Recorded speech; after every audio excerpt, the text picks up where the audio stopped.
Another day, another vlog. Thank you Lord for this day. Hi there! Welcome back again to a day in my life. Kinabukasan nga pagkatapos ng piyesta ay napuyat yung atsinyo. Kapag nga ganito puyat ako at hindi talaga kumpleto yung tulog ko, ay Diyos ko, pati nga pun mo kanini mapali ko buntok. Charis, ay rugo kahirap ng ganto no, wala ka na nga love life, wala ka pang ganong tulog. Diyos ko, double kill. At bago nga ako magugas ng mga kasangkapan kanina, nakita ko nga na meron silang pinakukuluan dito sa may pressure cooker. Hindi ko nga alam kung ano to, pero sabi ng nanay ko, pakuluan nga daw to ng 1 oras. Hindi ko nga alam kung ano pinapalambot nila ng mga oras na yan, kung yung pressure cooker ba o yung laman nyo. Meron pa nga ako nakita pinagkapihan doon sa may harap ng bahay, kaya naman heto, hinugasan ko na rin. Pagkalabas ko nga ng bahay, nakita ko nga na maganda nga yung sikat ng araw at sigurado makakatuyo nga kami ngayon. At fast forward nga, adobong baboy nga daw pala yung pinapakuluan sa pressure cooker, kaya naman heto, nailuto na nga ni mother. Ay rugo, matwaya kanu itang babi kay dadke kanu kaya metong yung oras pabukalan. Nagsandok na nga ako ng konting kanin at syempre kahit puyat tayo, kakain pa rin tayo for today's video. Minsan lang talaga ako nawawalan ng gana pag hindi ko gusto yung ulam. Pero mas madalas yung magana pa rin talaga akong kumain. Kapag ganito nga talagang hindi ako nakakapagluto ng ulam, si mother na nga agad yung nagluluto. Pero kapag nga late talaga ako nagising, ay sigurado may nararamdaman ako o kaya hindi ako ganon nakatulog. At dahil nga kaedad ko nga yung baboy na nabili nila, ay Diyos ko, yung balat makunyat siya po, ay talaman may lason Ang buong akala ko nga ng pagkasandok ko, corn beef, buti na lang may toyo, adobo nga pala.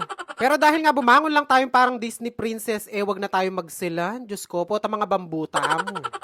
Yung mga time na yan, wala talaga akong gana. Charis. Ay rugo, sabi ko nga kay kayo, pag ala akong gana ka rin kumarakala pa pang. O tangating na ako mang gana, syempre mas marakal. Akala ko nga ng mga oras na to, makakapagpahinga ako, kaya lang dumating yung mga friend ko from Nueva Ecija. Nasiraan nga daw sila na sasakyan, kaya naman heto, sabi ko, pagluluto ko na nga sila kahit pagod ako. Ay rugo, mengun sensyaya pa nga chill. Sabi ko nga sa kanila, wala nga ako nailutong ulam ngayon dahil nga ako'y puyat. Kaya naman nung matapos nilang paggawa yung motor, agad ko na nga silang inaya para nga bumili ng maiulam. Tapos eto, nung pauwi nga kami, meron nga kami nakita mga balasenas. Dahil nga wala naman yung may-ari, ay Diyos ko, nagpaalam na lang kami doon sa puno. Kaya doon po sa may-ari ng mga talong na to, Diyos ko, salamat po. Gusto nga din daw ng friend ko ng sili pero wala kami nabili. Tapos lumakad lang kami ng konti, meron din pala dito nakatanim. Ay rugo, nilubos-lubos na nga namin yung pagkuha. Kaya doon sa may-ari, maraming salamat talaga. Pagkadating nga namin dito sa bahay ni Precious, ito nagmaritesan pa. Habang ako nga nagluluto na. Galunggong na nga lang yung napili naming bilhin dahil mas madali itong iluto. Balak nga namin nung una mag-inihaw na banguso kaya inihaw na tilapia pero dahil matagal nga yung gawin ito na lang muna. At habang nga nagluluto ako, pinrepair na nga pala ng friend ko yung mga gagamitin ko sa paggisa nga ng bagoong. Pagkatapos ko ang prituhin ng mga galunggong, agad ko na nga sinalang itong mga talong at heto ginisa ko na nga din itong bagoong. Hindi naman nga masela itong mga friend ko na to kaya naman dito na lang sa pinagprituhan ko ng galunggong ako naggisa ng bagoong. Ay rugo, no man malugo, subukan na magmaselan. Tapos ko na nga lutuin yung bagoong kaya naman inilabas na nga lahat ng pagkain na tinilagay nga dito sa lamesa. Nakalimutan ko nga banggitin na bumili nga din pala kami ng itlog na puti at hindi itlog na pula. Hindi ko nga sinabing itlog na pula, baka mamaya i-bash nyo ko.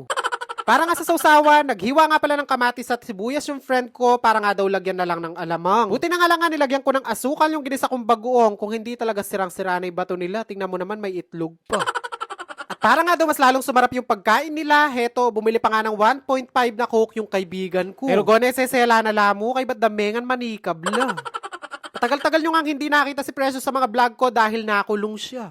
Charis, tinanong ko nga siya kung bakit ganyan yung suot niya. Diyos ko, mag-exercise siya kanu.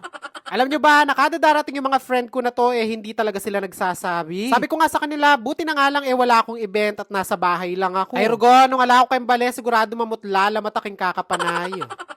Ay rugo, kabang mamangang kami sa mala chismis. Matagal-tagal nga rin daw nilang inipon yung mga chismis na to, kaya naman heto, talaga naman pahabaan ng kwento. Kung sa bagay, ganun naman talaga, hindi yata tayo mabubuhay kung walang chismis. Charis. Nang matapos nga kaming kumain parang wala kaming kabusugan. Ito naman mangga yung lalantakin daw namin. Medyo mahal nga daw yung mga tinitindang mangga sa Nueva Ecija, kaya naman heto susulitin na daw nila yung pag-uwi dito. Ang buong akala nila, binili nga namin tong mangga na to. Ingeda balu, mengwa kami mo karetang pundarem makipun.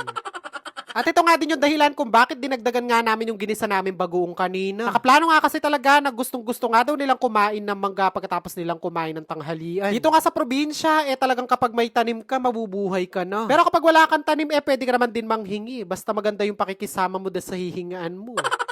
Ay syempre, no Maroko ugali, na nakamandinan din. Ay, Rugo, pasensya na sa inyo kung biglaan kayo nag-crave ng ganto. At dahil nga daw mabait kayo, heto, pinanguha kayo ni Precious. Hingi ko mo balo kanino kung kanino no, pagpaalam din bangga nga rin.